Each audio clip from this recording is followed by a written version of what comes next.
Әңгіме басталмас бұрын арнаға тіркеліп жаңа хикаяларды бірінші болып тыңдаңыз. Мен сол күнді ешқашан ұмытпаймын. Қала бұрында осында тұрған. Үйлер, көшелер, адамдар бәрі сол қалпы. Бірақ мен үшін сол күні қала бөтен болып кетті. Өз үйімде көрінетін көшелер суық, терезелер мейірімсіз. Ал адамдардың жүзінде мені көретін көз қалмағандай еді. 3 балам бар. Осыны айту оңай. Ал арқалау мүлде басқа. Күйеуім кеткенде мен жыламадым. Себебі ол уақытша деді. Жұмыс табамын, ақша жинаймын, сендерге жақсы өмір жасаймын деді. Мен сендім. Себебі 10 жыл бойы сеніп келдім. 10 жыл бойы оның әр сөзіне күмән келтірмей өмір сүрдім. Бірақ сенім кейде әйелдің ең үлкен қателігі екен. Алғашқы аптада бәрі қалыпты болды. Телефон соқты. Балалармен сөйлесті. Сағындым деді. Мен тамақтың дәмін, шайдың ыстығын сезінбесем де соған жұбаттым. 2 аптада қоңыраулар сиреді. 3 аптада дауысы өзгерді. Ал 1 айдан кейін ол оралды. Бірақ жалғыз емес. Есікті ашқанымда алдымда 2 адам тұрды. Бірі менің күйеуім, екіншісі бөтен әйел. Бірақ ол өзін бөтен сезінбеді. Керісінше, бұл үйге бұрыннан тиесілі адамдай тұрды. Мен үнсіз қалдым. 3 балам арт жағымда. Үшеуі де бәрін сезіп тұр. Балалар өтірікті сезеді. Олар сөзге емес, үнсіздікке сенеді. Біз сөйлесуіміз керек деді ол. Дауысы бұрынғыдай емес. Онда жылу жоқ. Онда жауапкершілік жоқ. Тек шаршаған еркектің салқын үні. Бұл, деп ол жанындағы әйелге көз қиығын салды. Менің жаңа өмірім. Сол сәтте менің ішімде бір нәрсе үзілді. Айқайламадым, жыламадым, ұрыспадым. Тек басымды изедім. Себебі менің жаным айқайлап кеткен еді. Ол балаларға қарамады. Балалар да оған жүгірмеді. Бәрі сол сәтте аяқталғанын бәріміз түсіндік. Сол түні мен балаларымды киіндіріп, сөмтеге ең керек деген заттарды салдым. Артық ештеңе алмадым. Себебі өмірдің өзі бізден бәрін алып қойған еді. Қаладан ескі үй таптым. Соңғы ақшама 1 бөлмелі, суық, иісі сіңіп қалған үйді жалдадым. Терезесі сынып кеткен. Пеші әрең жанып тұр. Бірақ ол бізді қабылдады. Сол түні балаларым бір-біріне тығылып ұйықтады. Ал мен ұйықтамадым. Төбеге қарап жаттым. Көзімнен жас шықпады. Себебі көз жаста шаршайды екен. Ертеңінен бастап мен басқа адам болдым. Мен түнгі ауысымға жұмысқа тұрдым. Өйткені күндіз балалар, түнде тіршілік үшін күрес. Қойма, суық, ылғал, ауыр иіс. Бірақ мен үшін ол жер үміттің соңғы нүктесі еді. Түнде еден жудым. Қолым жарылды. Саусақтарым қанап кетті. Бірақ мен ауырсынуды сезбедім. Себебі жаным одан да қатты ауырып тұрған. Кейде түн ортасында балаларымды ойлап, шүберекті қысып жылайтынмын. Кейде күйеуімді ойлап емес, өзіме ашуланып жылайтынмын. Неге соқыр болдым? Неге бәрін сезбедің? Неге өзіңді қорғаған жоқсың? Бірақ өткенге сұрақ қою бос әурешілік. Мен тек алға қарадым. Себебі артта 3 бала тұрды. Ал мен ол кезде әлі білмедім. Тағдыр маған ең ауыр сынақтан кейін ең күтпеген сый дайындап қойғанын. Түнде қала басқа адам сияқты. Күндіз адамдар бір-біріне күлімдеп асығып жүреді. Ал түнде бәрі шынайы. Шаршаған, үмітсіз. Кейде жаман ойларға толы. Қойманың есігін әр ашқан сайын ішім біртүрлі қысылып кететін. Суық иіс, темір мен дымқыл еденнің иісі. Сол иіс кейін менің өмірімнің бір бөлігіне айналды. Мен мұнда ешкімге керек емес едім. Және сол ең жақсысы. Ешкім сұрақ қоймайды. Ешкім жағдайын қалай деп өтірік сұрамайды. Ешкім өткенімді қазбаламайды. Мен шүберекті алып, еденге еңкейген сайын ойларым да төмен құлайтын. Күйеуімнің көзқарасы, балаларымның үнсіздігі, үйден кетіп бара жатқандағы суық түн. Кейде өзімді кінәлайтынмын, кейде оны жек көретінмін. Ал кейде бәріне бірдей шаршап кететінмін. Бір түні қолым қалтырап, шелекке су төгіп алдым. Су еденге жайылды. Сол сәтте менің көзіме де жас жайылды. Ажырату мүмкін емес еді. Қайсысы су, қайсысы көз жасы. Өзіңді жина, деп сыбырладым өзіме. Өйткені жылауға уақыт жоқ. 3 бала күтіп отыр. Таңға жуық басым айнала бастады. Бірақ тоқтаған жоқпын. Жұмыс менің жалғыз тірегім еді. Егер одан айрылсам, бәрінен айрылар едім. Сол сәтте бәрі қараңғыланып кетті. Мен құладым. Қалай құлағанымды білмеймін. Тек суық еденнің бетіме тигенін сездім. Құлағымда гүл. Біреудің дауысы алыстан естілді. «Әй, тыңдап тұрсың ба?» Көзімді әрең аштым. Ақ төбе, жарық шам. Аяғында көрпе, ал қасында ер адам отыр. Ол маған бөтен емес сияқты көрінді, бірақ жақында емес. «Суды іш», деді ол сабырмен. Мен ішкім келмеді. Бірақ ернім қығап кеткен еді. Суды жұтып отырып, көзімнен жас ағып кетті. «Ұялып қалма», деді ол. «Мұнда бәрі шаршайды». Оның дауысы қатал емес еді, жұмсақ та емес, тек шынайы. «Балаларым бар ма?» деп сұрады кенет. Мен басымды изедім. 3. Ол үндемей қалды. Сол үнсіздік мені бірінші рет адамша қабылдағандай болды. «Түнгі ауысым саған ауыр», деді ол ақырында. «Бірақ сенің көзінде бір нәрсе бар». «Не?» дедім сыбырлап. «Берілмейтін адам көзқарасы». Мен күлгім келді, бірақ құя алмадым. Себебі мен берілудің дәл шегінде тұрған едім. Ол менің аты жөнімді жазып алды. Өзі қойманың жаңа басшысы екен. Бұрын үлкен компанияда істепті. Бірақ ол жайлы көп айтпады. «Ертең келмей-ақ қой, бір күн демал», деді. «Мен жалақтан айырылып қаламын», дедім қорқып. «Айырылмайсың», деді ол нақты. Сол түні үйге ерте қайттым. Балаларым ұйықтап жатыр екен. Үшеуінің жүзін ұзақ қарап тұрдым. Олар менің тірі екенімді көрмей қалу мүмкін еді. Сол ойдан жүрегім қысылып кетті. Мен олардың қасында отырдым да, ішімнен ант бердім. Қандай жағдай болса да, мен тірі қаламын. Мен құламаймын. Мен сынбаймын. Сол кезде әлі білмедім. Бұл түн менің өмірімнің ең соңғы қараңғы түні болатынын. Балаларым өзгеріп бара жатқанын бірінші болып мен сездім. Олар ештеңе айтпайтын, шағымданбайтын, жыламайтын. Бірақ дәл сол ең қорқыныштысы еді. Баланың жылағаны жақсы. Демек, ішіндегі ауырлық сыртқа шығады. Ал үнсіздік, ол ішке жиналады. Үлкенім мектептен келген соң бұрынғыдай жүгіріп келмейтін болды. Сөмкесін бұрышқа қоя салып, үнсіз отырады. Ортаншам ойыншықтарын жинап қоятын әдет шығарды. Ал кішкентайым түнде шошып оянып, мені құшақтап жылайтын. «Әке қайда?» деп сұрады бір күні кішкентайым. Мен не дерімді білмедім. «Әкең жұмыста», дедім ақырын. Өтірік айту жанды өлтіреді екен. Бірақ кейде шындық одан да ауыр. Сол күні мектептен қоңырау түсті. Үлкенім сабақта үнсіз отырыпты, ешкіммен сөйлеспейді екен. Мұғалімнің сөзін тыңдайды, бірақ көзінде қуаныш жоқ.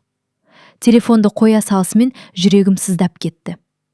Мен олардың балалығын ұрлап алғандай сезіндім. Сол кеште есік қағылды. Есікті ашсам, ол тұр. Күйеуім.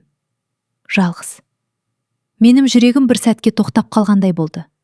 Ал балалар оны көріп қимылсыз қалды. Олар да не істерін білмеді. «Сөйлесуіміз керек», деді ол баяу. «Айтарынды сол кезде айтып қойғансың», дедім мен. Даусым дірілдеген жоқ. Бірақ ішім дірілдеп тұрды. «Балаларыңды көргім келеді», деді ол. «Балаларыңды». Осы сөз жүрегімді қақ бөлді. «Олар сені күтпеді», дедім мен. «Олар сені іздеді». Ол көзін төмен салды. «Қателестің», деді жай ғана. Бұл сөз тым кеш айтылды. Балалар үнсіз ғана арт жақта тұрды. Үлкенім бір қадам алға шықпады. Ортаншам бетіме тығылды. Кішкентайым жылап жіберді. Сол көрініс оны да күйреткендей болды. «Мен көмектесемін», деді ол, «ақша жағынан». «Бізге ақша емес, әке керек еді», дедім мен. Ол үндемей кетіп қалды. Сол түні мен ұзақ отырдым. Балалар ұйықтап кеткен соң ғана өзіме жылауға рұқсат бердім. Үнсіз жыладым. Айқайсыз. Өйткені айқайлайтын адам жоқ еді. Ал келесі күні жұмысқа барғанда басшы мені шақырды. «Сен кеше жақсы емес едің», деді ол. Ойландым. Мен үнсіз тыңдадым. Бізде күндізгі ауысым босап қалды. Жалақысы аздап жоғары. Уақыты да балаларға ыңғайлы. Мен сенбедім. Неге мен дедім. Себебі сен жұмысқа шын жүрегіңмен қарайсың деді ол. Ал ондай адамдар сирек. Сол сәтте ішімде әлсіз бір жарық жанды. Бұл үлкен сый емес еді. Бірақ дәл сол кезде бұл мен үшін тағдырдың алғашқы сыйы болатын. Үйге қайтып келе жатып, балаларға тәтті алып бардым. Ұсақ нәрсе. Бірақ олар күлді. Ұзақтан кейін алғаш рет. Сол күлкі мені тірі қалдырды. Ал мен әлі білмедім. Алда мені одан да ауыр сынақ та, одан да үлкен сый да күтіп тұрғанын. Күндізгі ауысымға шыққан алғашқы күнімде өзімді бөтен сезіндім. Түнде үйренген денем күндіз жұмыс істеуге қарсы шықты. Бірақ жаным қарсы болған жоқ. Себебі кешке балаларыммен бірге үйде боламын деген ой мен үшін демалыс сияқты еді. Қойма күндіз басқа кейіпке енеді екен. Адамдар көбірек, дауыс, қозғалыс. Ал мен сол қарбаласта алғаш рет өзімді тірі сезіндім. Басшы алыстан қарап жүрді. Артық сөз айтпады. Бірақ сенгені сезілді. Ал сенім мен көттен бері сезбеген сезім. Сол күні түстен кейін бір әйел келді. Оны көргенде жүрегім суып кетті. Бұл ол әйел еді. Күйеуімен бірге келген бөтен әйел. Ол өзіне сенімді жүрді. Қорықпай, ұялмай. Тіпті мені көргенде жеңін жымиып қойды. Сен осында істейсің бе деді, таң қалғандай. Иә дедім қысқа ғана. Қиын шығар деді ол жалған жанашырлықпен. Бірақ бәрі уақытша ғой. Мен оған ұзақ қарадым. Кейбір нәрсе уақытша емес дедім мен. Кейбір шешімдер өмір бойы қалады. Ол үндемей қалды. Сол сәтте мен өзімді алғаш рет әлсіз емес сезіндім. Кеште үйге келгенде балаларым жүгіріп шықты. Олар менің ерте келгеніме қуанды. Біз бірге тамақ істедік, күлдік, шәй іштік. Ұсақ бақыт. Бірақ дәл сол кеште мен шешім қабылдадым. Мен бұрынғы өмірге қайтпаймын. Мен өзімді жинаймын. Балаларымды өсіремін. Ешкімге тәуелді болмаймын. Түнде ұйықтар алдында терезеден қалаға қарадым. Бұрын ол мені жұтып қоятындай көрінетін. Ал сол түні қала маған жол ашқандай болды. Сол кезде әлі білмедім. Кейде тағдыр адамды құтқару үшін айқайламайды. Ол жай ғана бір адамды жолынан кездейсоқ өткізіп жібереді. Мен оны алғаш байқағанымда ерекше ештеңе сезген жоқпын. Қарапайым ғана ер адам, орта жаста. Үстінде қымбат костюм жоқ, бірақ жүріс-тұрысында асықпайтын сенімділік бар еді. Ол қоймаға жиі келетін болды. Құжаттарды қарайды, басшымен сөйлеседі. Мен тек алыстан көретінмін. Бірақ оның көзқарасы өзгеше еді. Ол маған аянышпен қарамады. Қызығушылықпен де емес. Тек адамша. Бір күні ол өздігінен келіп амандасты. Сәлеметсіз бе? Дауысы байсалды. Өзі де сондай. Сәлеметсіз бе дедім мен. Сіз осы жерде бұрыннан істейсіз бе деп сұрады. Біраз уақыт болды дедім қысқа. Ол басын изеді. Артық сұрақ қойған жоқ. Бірақ кетпей тұрып, жұмысымызды ұқыпты істейсіз деді. Осы бір ауыз сөз жүрегіме жылы тиді. Себебі мені соңғы рет әйел емес, адам ретінде бағалағанына қанша уақыт өткенін білмеймін. Сол күннен бастап ол мені жиі байқап жүрді. Көзге түспей, бірақ бар екенін сездіретіндей. Ал бір кеште басшы мені шақырды. Ертең сен іссапармен басқа қоймаға барасың деді. Қорықпа, бәрі ұйымдастырылған. Мен басымды изедім. Қорқатын уақытым жоқ еді. Маған жұмыс керек. Сол іссапарда мен оны жақыннан көрдім. Оның аты Айдар екен. Жолда үнсіз отырдық. Бірақ сол үнсіздік ауыр емес еді. Кейде адаммен сөйлеспей-ақ тыныш отырудың өзі ем екен. Балаларым бар ма деп сұрады ол кенет. 3 дедім. Ол таңданған жоқ. Тек жауапкершілік үлкен екен деді. Үйреніп кеттім дедім мен. Ол терезеге қарады да, кейде адам бәріне үйреніп кетеді. Бірақ бұл бәріне төзу керек деген сөз емес деді. Осы сөз жүрегіме қадалды. Себебі мен бәріне төзіп жүрген едім. Сол сапардан кейін ол маған бөтен болып көрінбейтін болды. Бірақ мен өзіме бірден шекара қойдым. Мен енді ешкімге сенбеймін. Менің жүрегімде орын жоқ. Солай деп ойладым.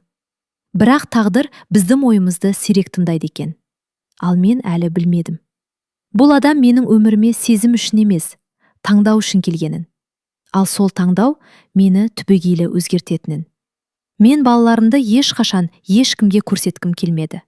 Олар менің ең әлсіз тұсым. Біреу оларды көрсе, мені де жаралай алады деп қорқатынмын. Сондықтан өз әлемімді кішкентай ғана шеңберге қамап қойған едім.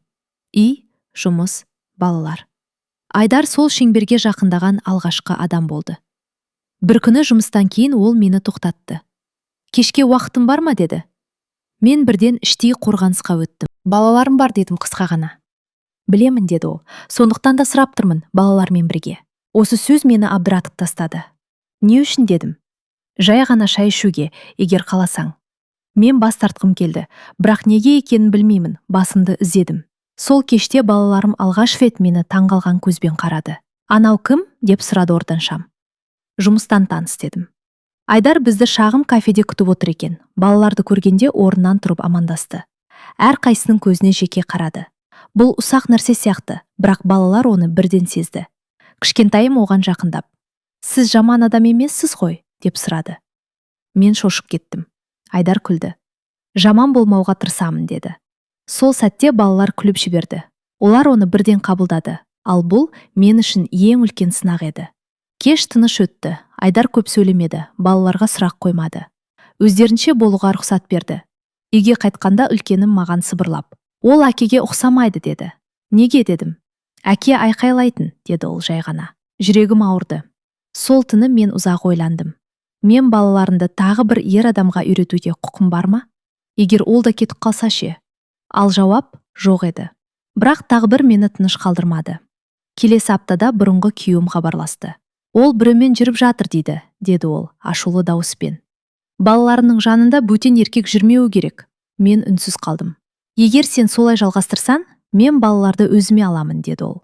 Телефон қолынан түсіп кете жаздады. Бұл қауіп еді, нақты, қорқынышты.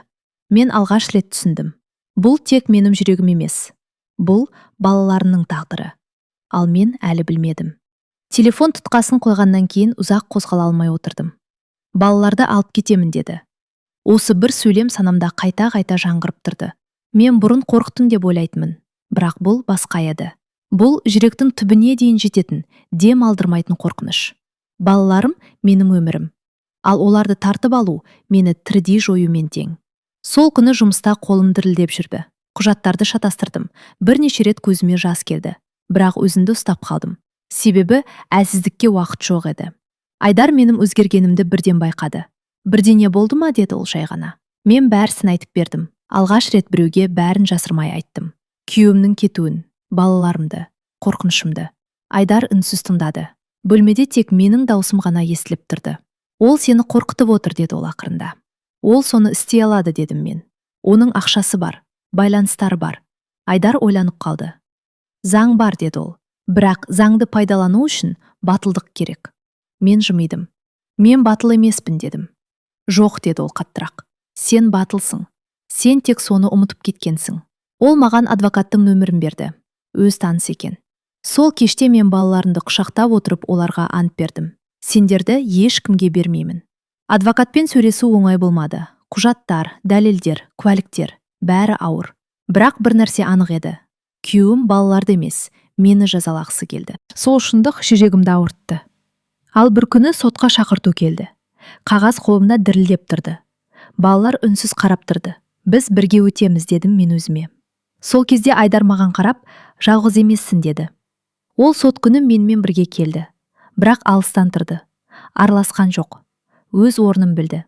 Сол үшін мен оған іштей алғыс айттым. Сотта мен бәрін айттым. Жыламадым, айқайламадым.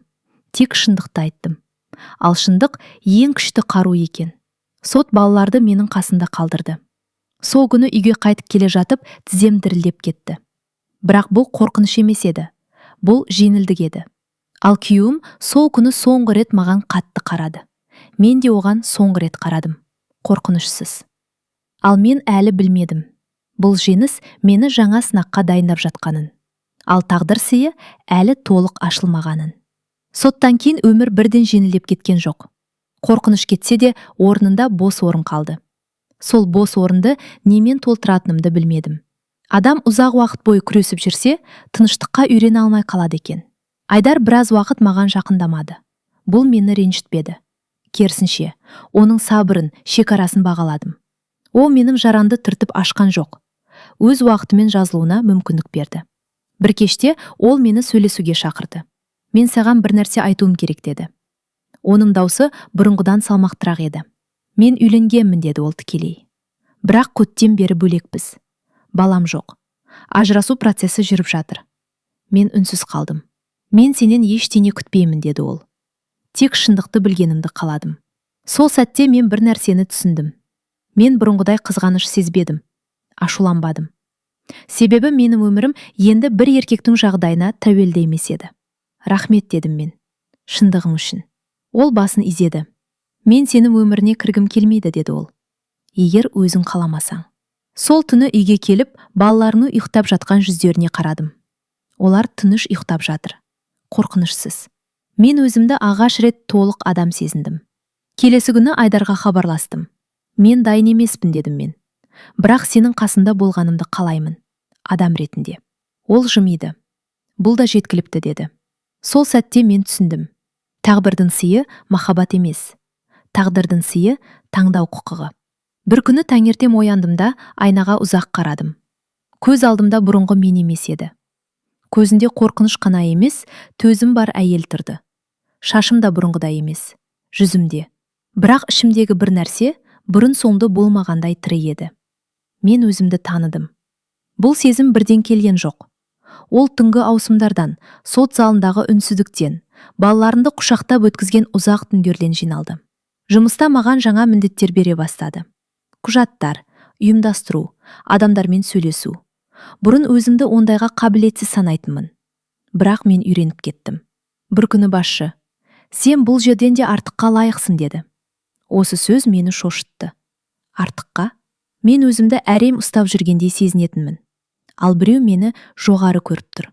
Сол күні мен өзіме алғаш рет арман құруға рұқсат бердім. Өз ісім болса ше, балаларымды өз уақытымен тәрбиелесем ше. Бұл арман қорқынышты еді, бірақ тәтті. Айдармен арада тыныш достық сақталды. Ол кейде балаларға кітап әкеліп беретін. Артық қимылсыз, шекарадан аспай. Балалар оны қабылдады, бірақ оған байланбады. Бұл менің ішкі талабым еді. Ал өткен өмірдің көлеңкелері бір күні қайта оралды. Бұрынғы күйеуім жұмысымның алдына келді. Сен өзгеріп кетіпсің, деді ол мазақпен. Я, дедім мен, сен кеткеннен кейін. Саған біреу көмектесіп жүр ғой, деді ол. Я, дедім мен, өзім. Осы сөз оны ашуландырды. Сен онсыз да құлайсың, деді ол. Мен жымидым. Мен құлап үйренгенмін, дедім. Бірақ тұруды да үйрендім. Ол кетіп қалды. Сол күні мен түсіндім. Мен енді қорықпаймын, ал мен әлі білмедім. Сол аптада мен шешім қабылдадым. Мен жұмыс істеп, балаларға қамқор болып қана қоймай, өз ісімді бастаймын. Бұл ой бастапқыда қорқынышты еді. Қанша адаммен сөйлестім, қанша қағаз жаздым. Әр қадамда жүрегім дірілдеп, қолым қалтырады. Бірақ әр діріл менің тірі екенімді, өзімді сезінгенімді көрсетеді. Бірінші клиентім ескі досымның танысы. Шығын аз. Бірақ мені сынамай жұмысымды бағалалады. Сол сәтте өзімді бірінші рет нағыз кәсіби сездім. Балаларымды мектепке апарып, өз ісімді жүргізу күн өте қарбалас еді. Бірақ мен шаршамайтынмын. Шаршау бұрынғы менде қорқынышқа теңеді. Ал қазір әр шаршау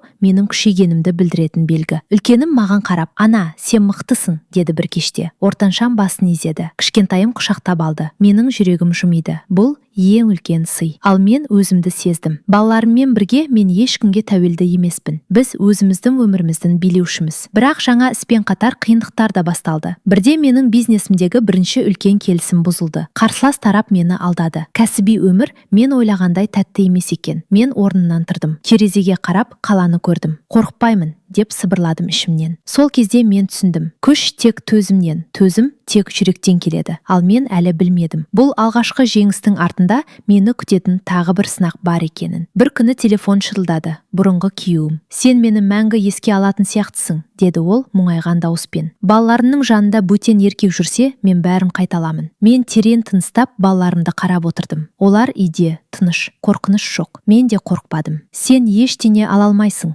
дедім мен қатты дауыспен. Бұл менің балаларым, менің үйім. Біз өз өмірімізді өзіміз басқарамыз. Телефон тұтқасы түсті. Бұрынғы күйеуімнің соңғы әрекеті тек сөз ғана екені түсіндім. Сол күні мен түсіндім. Қорқыныш тек күшсіздердің ойыншығы. Менің күшім қорықпауымда. Бәрі өзгерді. Бірақ ең бастысы, мен өмірді жеңдім. Мен ана, мен әйел, мен тірі. Басқа ештеңе маңызды емес.